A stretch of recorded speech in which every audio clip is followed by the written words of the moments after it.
Bom, pessoal, vamos lá. Hoje eu vou falar um pouquinho para vocês sobre o processo de gestão de vulnerabilidades e de segurança da informação. É um tema bem crítico e a gente sabe que grande parte dos ataques de ransomware que vem acontecendo aí tem explorado essas falhas, né, vulnerabilidades existentes nos sistemas internos para se proliferar e terminar tomando conta de todo o ambiente, tá? Então a gente vai ver aqui a necessidade da gente ter um processo estruturado para isso e também ter uma política que possa ser seguida de forma padronizada por todas as áreas da organização. Vamos dar uma olhadinha nos detalhes. Bom, gente, vamos lá. Para entender em detalhes aí como isso tudo vai funcionar, nós criamos aqui um macroprocesso de gestão de vulnerabilidades. E esse macroprocesso está dividido aqui em grandes fases. A primeira delas aí é o planejamento e governança. A segunda é a avaliação das vulnerabilidades. A terceira é a criação dos planos. A quarta que seria a correção propriamente dita, né, dessas vulnerabilidades. E a quinta é aquela velha e boa fase do PDCA, que é a melhoria contínua. Então, como é que isso aqui funciona na prática, né? Observem que o nosso macroprocesso ele tem três entradas distintas. A primeira entrada é uma entrada de frequência temporal, ou seja, semestralmente, eu vou rodar isso aqui no meu ambiente como um todo, então eu posso fazer isso 2 vezes por ano, todo mês, então depende muito do contexto da empresa. Aqui embaixo eu tenho quando novos ativos forem adicionados ao ambiente. Isso aqui é um ponto importante, tá?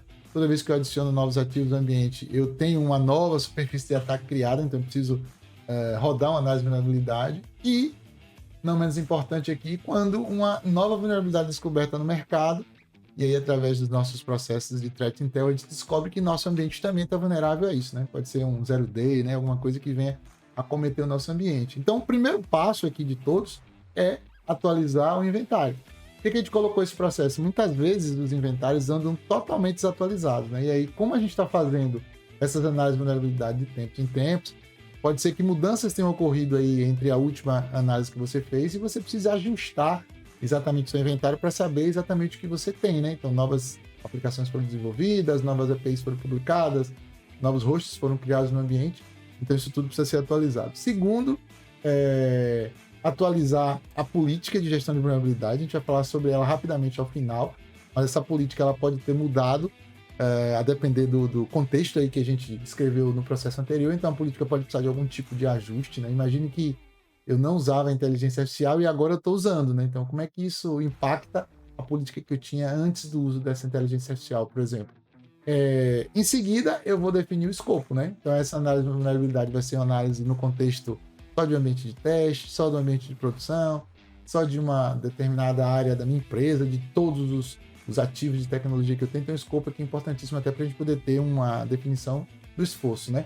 Segundo, fazer uma avaliação aí das vulnerabilidades, né? Então, eu vou executar propriamente dito aqui o processo de análise de vulnerabilidade, e esse processo vai ser executado tanto de forma automatizada através de ferramentas como de forma manual.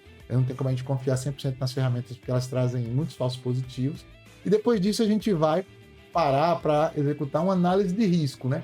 Então não quer dizer que porque uma vulnerabilidade foi encontrada e ela tem criticidade alta, e isso é alto para o meio ambiente. Pode ser uma máquina que está isolada e ninguém tem acesso a ela.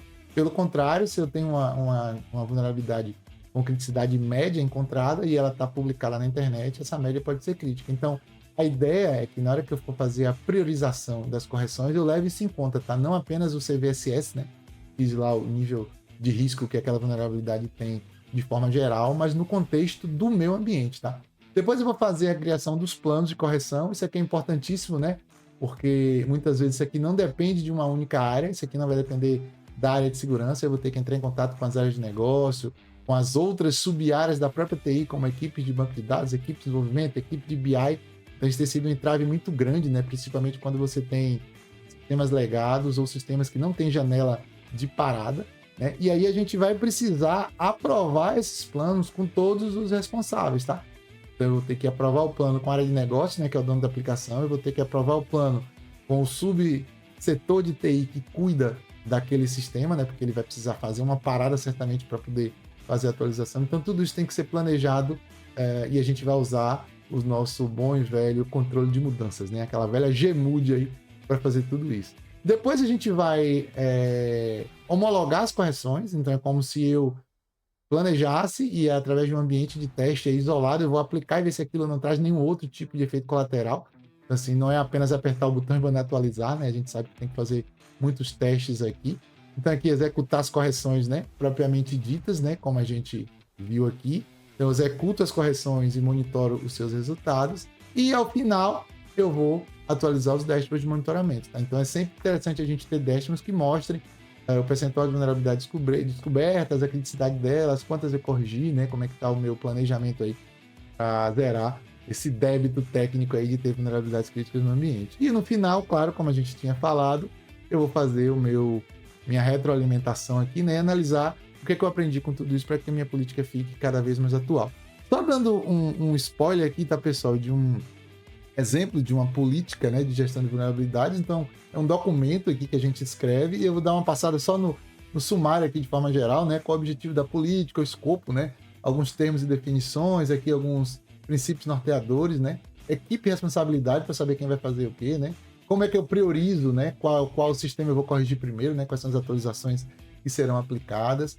O processo de gestão de vulnerabilidade, que é aquele processo que eu estava mostrando lá, né? Como é que eu mapeio os ativos da técnica de vulnerabilidade. Então, existe uma série de itens aqui interessantes dentro da minha política e a gente vai escrever isso aqui dentro do contexto de cada cliente, né? E aí a ideia é que a gente possa trazer o melhor de acordo com o contexto que o cliente está inserido, né? Então, a gente está descrevendo aqui o processo, como ele funciona. E interessante, né? A gente ter coisas como isso aqui, né?